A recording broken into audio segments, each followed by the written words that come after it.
Kings Reborn.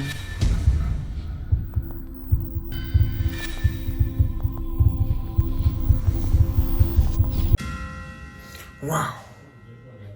Bonjour frères et sœurs, bienvenue. Nous sommes de retour sur la Sorbonne pour des témoignages hors du commun. Vraiment, ce que j'ai entendu et que j'aimerais vous faire écouter, c'est presque impossible. C'est presque incroyable. Il y a beaucoup de révélations dans le découvrir ici. Et même dans la prochaine vidéo aussi. Donc si vous n'êtes pas abonné, abonnez-vous, activez la cloche et restez connectés sur la Sorbonne. Venez les frères et sœurs. Nous allons commencer par le commencement. Et bien ici, dans cette vidéo, nous allons entendre une personne nous raconter que son frère a fait la rencontre d'une fille dans un bar un jour. Mais il ne savait pas que cette fille-là, elle était morte depuis 2014. Lui, il a rencontré cette fille en 2020. Alors qu'elle est morte en 2014. Mais comment va-t-il savoir que cette personne est décédée? C'est après avoir couché avec elle, il va tout découvrir sur son lit. Aïe aïe aïe. Quand j'ai entendu ça, je me suis dit, voilà pourquoi il ne faut jamais draguer une fille qu'on ne connaît pas dans la rue, je vous assure. Vous vous exposez à beaucoup de dangers, même des morts comme ça, des esprits qui quittent le monde des ténèbres pour venir déranger les gens ici. C'est du ouf! Ha! Écoutons ça, c'est parti. L'histoire à raconter de mon propre petit frère, même père, même mère. Ça s'est passé en 2020. Il venait de passer son bac et il avait obtenu son bac. Ça s'est passé au Congo. Il venait de passer son bac et il a obtenu son bac. Et comme tout jeune, il a voulu s'amuser, aller en boîte de nuit, après faire l'after avec ses amis, toutes les personnes qui étaient admises au bac. Donc, il est allé en boîte de nuit jusqu'à 3 heures du matin et ils ont rencontré des filles en boîte de nuit. Ils ont fait ils ont dragué comme tout le monde, quoi. Ils ont dragué, ils ont décidé de rentrer avec ces filles-là à la maison. Mais c'était pas chez nous, en fait. Ils avaient loué l'appartement et ils devaient aller passer la nuit là-bas. Donc, ils sont allés. Arrivés à l'appartement, ils ont fait ce qu'ils avaient à faire. Et lui, vers 4 heures du matin, il se sentait pas, en fait. Avec la fille là, il avait comme un mauvais pressentiment, en fait. Il se disait qu'il y a quelque chose de pas bien, en fait. Donc, il est parti, il est ressorti de l'appartement, il allait se balader, peut-être pendant 20-15 minutes. Et quand il revient, il trouve la fille allongée sur le lit, comme si, en fait, la fille était décédée depuis 2004. Yeah. La fille, elle était décédée depuis 2004 et il a trouvé la fille allongée sur le lit avec des cotons, alors que c'était bon. Ils ont fini de faire ce qu'ils avaient à faire, donc la fille, elle était normale. Il a laissé la fille dans la chambre, mais quand il revient, il trouve la fille allongée avec des cotons dans les narines, en fait. Et il a eu la chair de poule. Il a commencé à crier, il a alerté tout le monde, tout le quartier. Les gens se sont réveillés vers 4 heures du matin. Là, il a réveillé tout le monde. Il avait tellement peur qu'il n'arrivait pas à parler, en fait. Du coup, on est allé chez les prêtres parce qu'il est revenu, il est rentré à la maison à 4 heures du matin. Là, il a frappé tout le monde. Il n'arrivait pas à parler. On a attendu le matin. Il a expliqué ce qui s'est passé. Et on est allé chez des prêtres et tout. Donc le prêtre, il a demandé aux gens, je ne sais pas comment on les appelle, les gens de l'église, de venir avec lui pour aller voir. Parce qu'apparemment la fille, elle était décédée depuis 2004. Donc quand le prêtre est venu, il est rentré dans la chambre où la fille était. Il a peut-être fait 2 ou 3 heures, disons 2 heures, 2h40, 2h50, comme ça, 50 minutes. Il est ressorti, il a dit, mon frère, il doit faire des sacrifices. Mon frère, il doit faire des sacrifices, comme quoi offrir des cadeaux, donner aux orphelins, faire l'aumône, en fait, pour que la fille, là, parte. Parce que le fait que lui, il a vu la fille, c'est... Enfin, en fait, la fille, elle peut plus disparaître. Je ne sais même pas comment expliquer ça. C'est tellement mystique, c'est tellement bizarre. la fille, elle peut plus disparaître en fait. Donc, il faut que lui fasse des offrandes et tout, mais que le fait qu'il a vu, qu'il a crié, il n'arrivait pas à parler et on était obligé d'aller dans des carrefours, essayer de donner aux pauvres la nourriture et tout. On a fait ça et la fille, je pense vers 20h, elle a disparu. Quand elle a disparu, mon frère, il a fait 2 mois, il ne parlait plus. Il a fait 2 mois, il ne parlait plus. Et on partait dans les prières et tout ça là, avec le prêtre toujours, parce que voilà, en ce temps-là, je veux dire qu'on était catholique, je veux dire ça, on était catholique, on priait l'église catholique en ce temps-là. Donc, les prêtres venaient tout le temps à la maison, prier pour lui, essayer, et tout ça là, il n'arrivait même pas à parler en fait. Sa langue, je sais même pas, sa langue, elle était devenue lourde en fait. Il n'arrivait pas à parler, il a fait 2 mois, il parlait pas, il n'avait rien à dire. S'il a quelque chose à dire, il écrit. S'il a envie de manger, aller aux toilettes et tout ça, il écrit et on fait pour lui. Mais avec les prières des prêtres et tout ça là, ça commençait à aller mieux. Mais jusqu'à aujourd'hui, il a toujours des séquelles en fait. Il a vraiment des séquelles. Déjà, il ne côtoie plus les femmes, il a peur des femmes, si je peux dire, il a peur des femmes. Et il ne sort plus, il ne part plus en boîte de nuit, il fait plus... il est traumatisé, on veut dire, en fait. Il est traumatisé parce que ce qu'il a vécu jusqu'à aujourd'hui, c'est vrai que ça va bientôt faire 3 ans, mais voilà quoi. Donc il faut faire très très attention. Quand il faut sortir en boîte de nuit, c'est pas tout le monde qui est lucide en fait. Il faut vraiment faire attention. C'est ce que je voulais partager avec vous. Je vais raconter. Ma frère et soeur, vous avez entendu ce qu'elle a dit, non? Vous avez entendu? Ah, c'est vraiment grave. C'est vraiment très grave. Écoutez-moi bien. Ma frère et soeur, s'il y a bien un endroit que les mauvais esprits aiment visiter, ce sont les endroits comme le lieu public. Vous voyez, non? Le lieu public, là où il y a beaucoup de gens. Tu arrives dans ce lieu-là, on ne peut pas te poser la question de savoir, mais qui es-tu? Quel est ton nom? Tu rentres, tu sors, tu fais ce que tu veux. Et parmi ces endroits-là, il y a les endroits préférés de ces mauvais esprits. Et ces endroits-là, ce sont les endroits qu'on appelle les boîtes de nuit. Vous voyez là-bas, souvent c'est fermé. Les gens sont dans le noir. Ils font ce qu'ils veulent. Tu peux boire la bière avec n'importe qui. Tu peux danser avec n'importe qui. Là-bas, c'est un monde ouvert. C'est un monde libre. Tout le monde est libre de faire ce qu'il veut. Vous voyez, c'est un autre monde, quoi.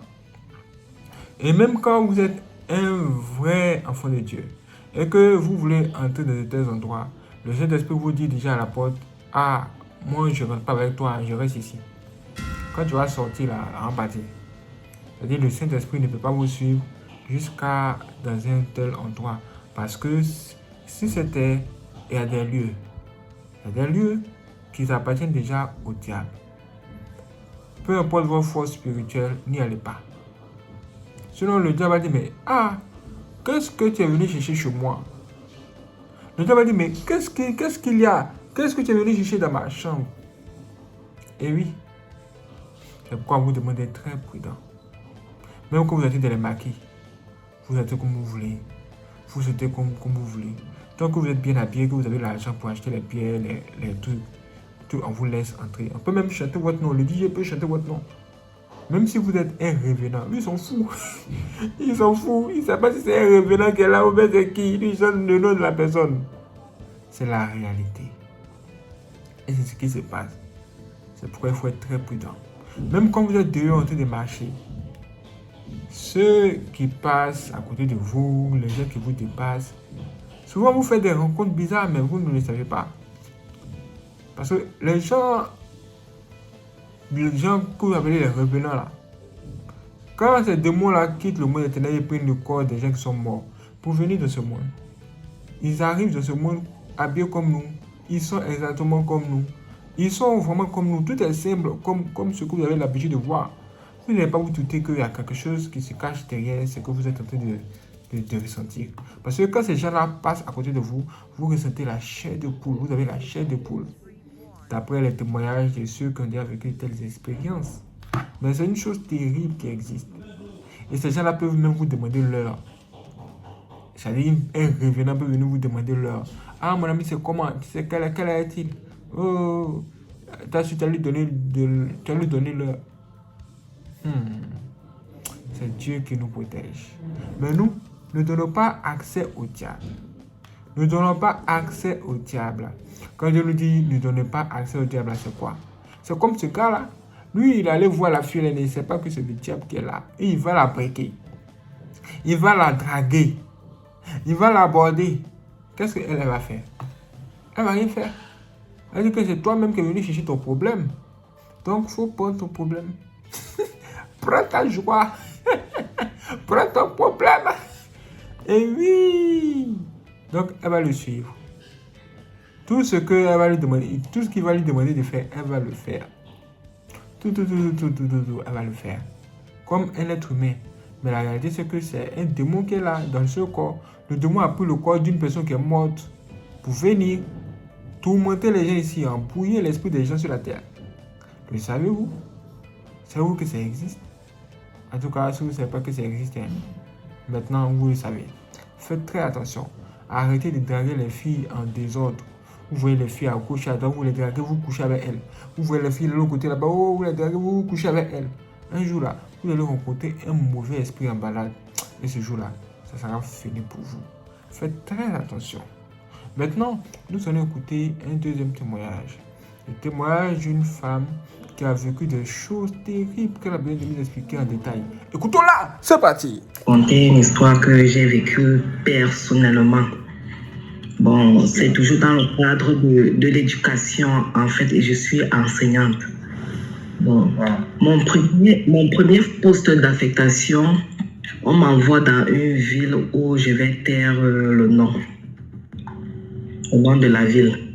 Bon, quand on m'affecte là, on m'affecte dans une salle de classe où je commence mon service. Bon, j'avais des tout petits enfants.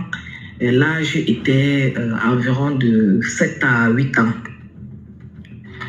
Bon, c'est comme ça que j'étais en train de dispenser une leçon en français. Je passe ma leçon.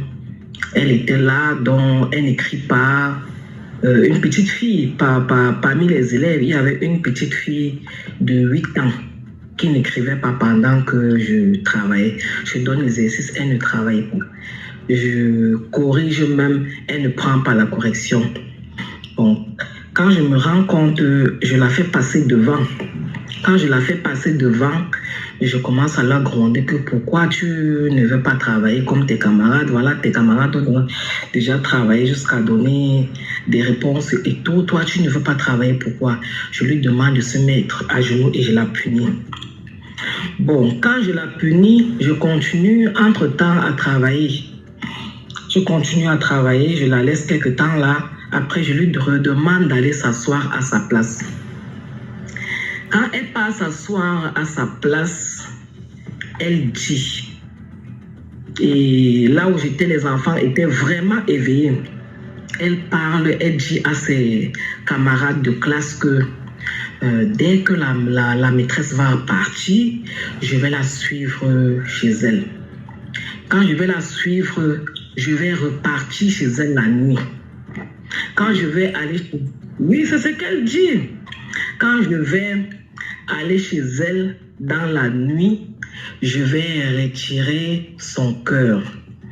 Je vais vider tout le sang de son cœur.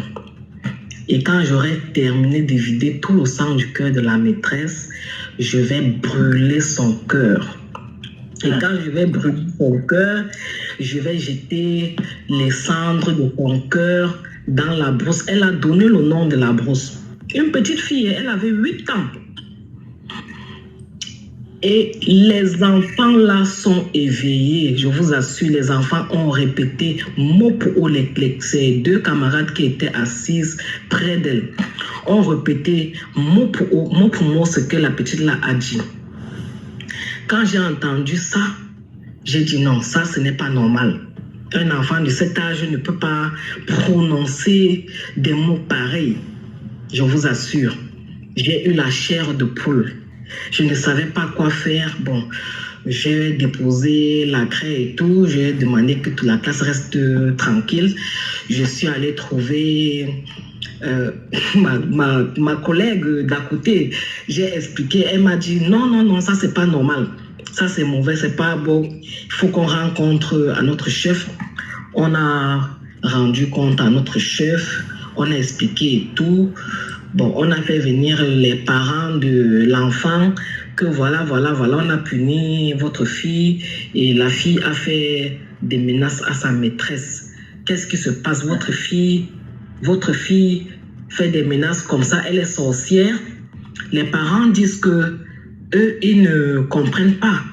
Ils ne comprennent pas comment leur fille peut avancer des propos pareils.